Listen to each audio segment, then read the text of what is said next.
Merci la mère. Euh, et voilà, moi c'est l'étudiant Moula Makaïmbe Fabien. Je parlerai de la matrice McKinsey. Cette matrice présente deux facteurs importants, à savoir la position concurrentielle au niveau des axes désordonnés et le niveau d'attractivité du marché sur l'axe des abscisses. Il faut noter aussi que le positionnement concurrentiel correspond à la part du marché de la matrice BCG et l'attractivité du secteur correspond au taux de croissance dans la matrice BCG. Dans les premiers tableaux, on analyse les positionnements concurrentiels dans la première colonne.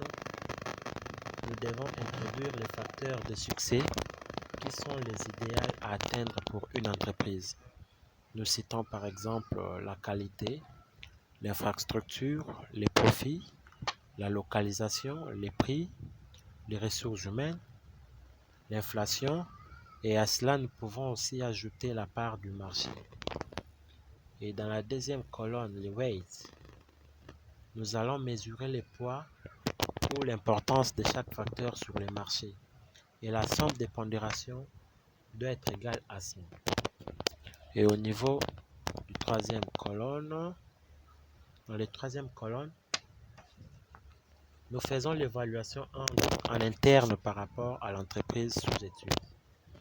Et enfin, à la quatrième colonne du premier tableau, nous devons faire les produits de la deuxième colonne et de la troisième colonne pour avoir la valeur du positionnement concurrentiel qui s'affichera dans les graphiques ci-dessous dans l'axe des ordonnées.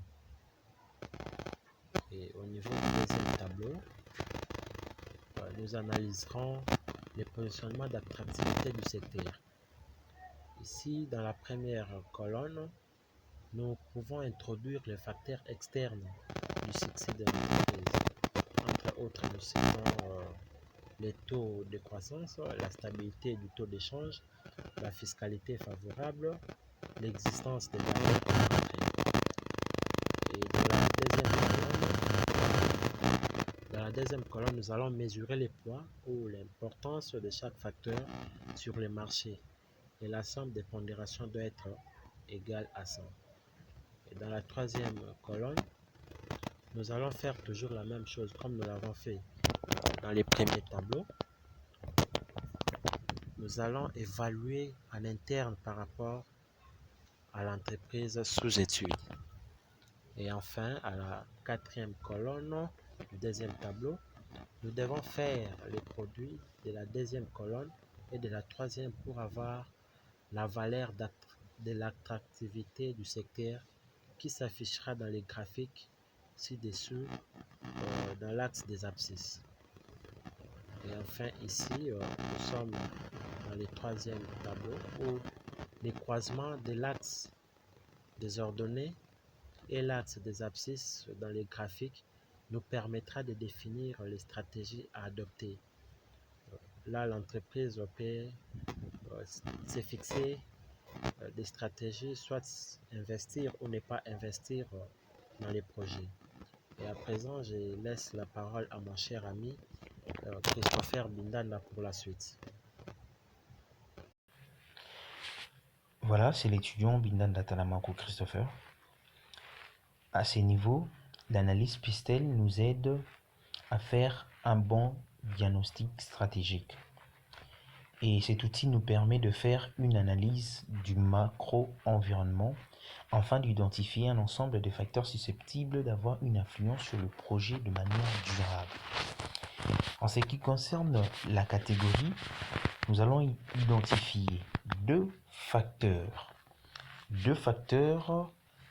qui ont des répercussions majeures sur la façon dont l'entreprise opère et se positionne sur son marché. Nous pouvons citer comme facteur le taux d'intérêt ou le taux de change. Et le dernier cadran nous renseigne sur le sens que les différents facteurs ont ou exercent l'influence sur nos DAS. Et nous allons, au niveau de la négative ou du positif, identifier le sens de l'intensité ou les niveaux ou le degré de l'intensité, soit faible, moyen ou élevé, qu'à un facteur sur notre DAS. La deuxième catégorie des regulatory législatifs nous renseigne sur le facteur de nature législative. À titre exemplatif, nous pouvons donner le loi ou la justice. Et dans la dernière colonne, cette colonne doit toujours faire l'objet de l'influence qu'ont ces facteurs cités sur nos DAS. Et nous allons montrer également le sens de l'intensité, faible, moyen ou élevé. Nous pouvons également regrouper les 3 catégories qui suivent sous une seule catégorie qui est la catégorie socio-culturelle, notamment qui prend en compte la démographie, l'attitude of leader style et le socio-culturel. À ce niveau, nous allons identifier les facteurs qui orientent les comportements quotidiens de consommateurs de manière inconsciente ou de manière consciente. Nous allons citer 2 facteurs dans ces différentes catégories. Nous pouvons citer par exemple la situation démographique, les niveaux d'éducation ou la valeur culturelle. Et au niveau de la 3e colonne, nous allons également identifier le sens d'influence de ces facteurs sur nos DAS. Et enfin, nous allons mesurer cette intensité. Est-ce que l'intensité est élevée ou moyen ou encore faible pour chacun de catégories? Étant donné que tout investisseur s'intéresse aux facteurs politiques, niveau du risque pays, au sens large comme au sens strict, nous allons énumérer 2 facteurs susceptibles à identifier ces secteurs, dont notamment le régime fiscal ou encore la législation du travail, et nous pouvons même rajouter d'autres facteurs. La même procédure s'applique en ce qui concerne la dernière colonne. Le facteur technologique doit être observé avec une intention soutenue. Parce que ces facteurs peuvent déterminer les obstacles à l'entrée d'un marché. Nous pouvons prendre l'exemple du développement de nouvelles technologies de l'information et de communication, ou soit encore citer les niveaux de l'innovation. Et au niveau de la 3e colonne, nous allons également identifier, comme on l'a fait avec tout le restant des catégories, le sens qu'ont ces éléments ou ces facteurs sur nos DAS. Et ensuite, on va mesurer l'intensité de ces facteurs à la baisse, moyen ou élevé. Et enfin, nous allons énumérer dans ces catégories des other trends les autres facteurs qui peuvent influencer nos DAS, dont notamment les conditions météorologiques, les niveaux de pollution et j'en passe. Et à cela, nous allons attribuer le sens d'influence ou l'influence de ces facteurs sur nos DAS. Et à cela, nous allons attribuer des intensités, soit faibles, moyennes ou élevées. Nous passons à présent dans l'analyse SWOT. Cet outil de planification stratégique nous aide à évaluer les forces, les faiblesses, les opportunités, mais également les menaces impliquées dans un projet de développement ou d'une entreprise à but lucratif. Afin d'analyser où cet outil nous permet d'identifier, grâce aux informations internes et externes, le facteur susceptible qui maximise le potentiel de force et des opportunités et ce qui minimise les effets de faiblesse et menaces. Et ici est de noter que cette analyse ou cet outil permet de faire la synthèse de l'analyse Pestel des 5 forces plus 1 de porteur et ensuite la chaîne de valeur.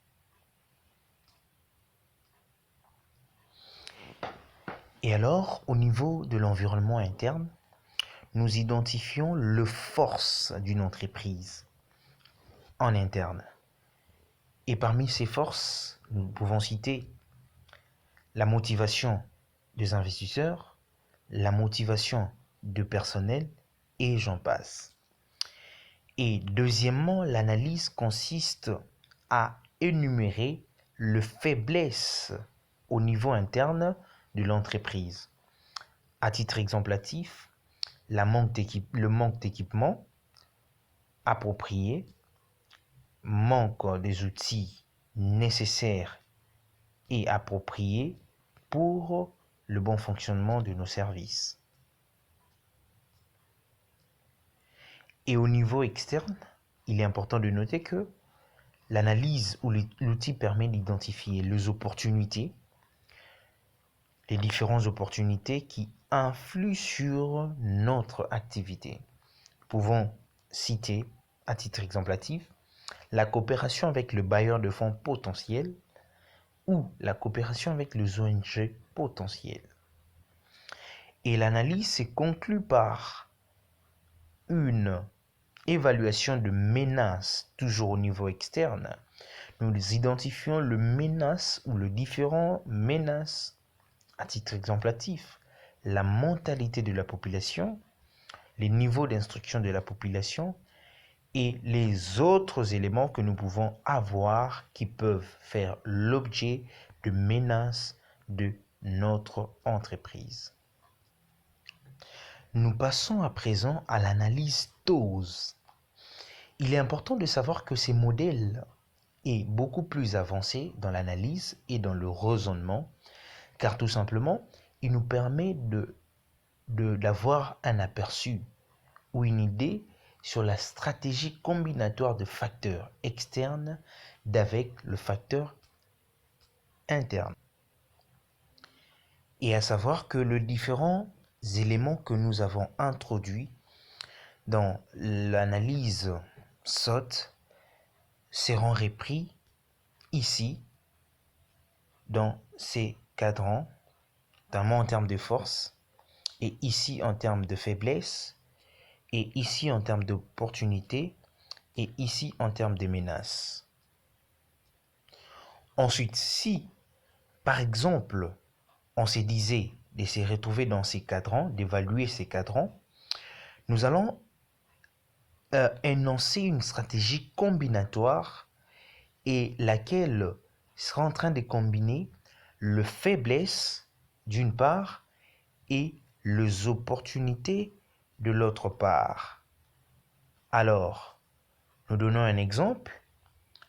Par exemple, nous avons une main-d'œuvre non qualifiée qui est pour nous une faiblesse au niveau interne et au niveau externe, nous avons une opportunité. Et alors, lorsque nous avons une opportunité et qu'en face de nous, nous avons une main-d'œuvre non qualifiée, comme stratégie combinatoire, nous allons faire ou organiser des formations pour ces agents.